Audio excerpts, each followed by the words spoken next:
Di siang hari, Farid bermain bersama Rangga. Nah, ini saja.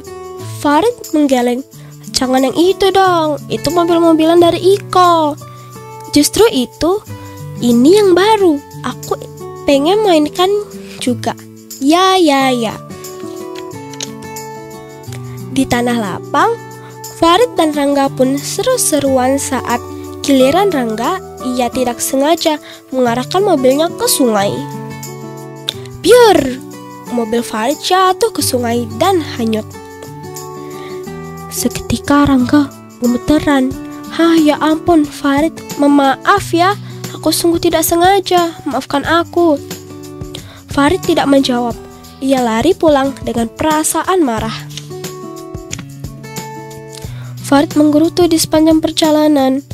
Iko yang berdiri di depan rumah tidak sengaja mendengarnya. Mendengar cerita Farid, Iko mengajaknya bermain. Senangnya hati Farid. Ia merasa beruntung memiliki teman sepertinya. Begitu masuk, Farid terpaku melihat buku berlumpur yang tergeletak di rak. Farid ingat buku ini. Lebih baik kamu maafkan saja Rangga.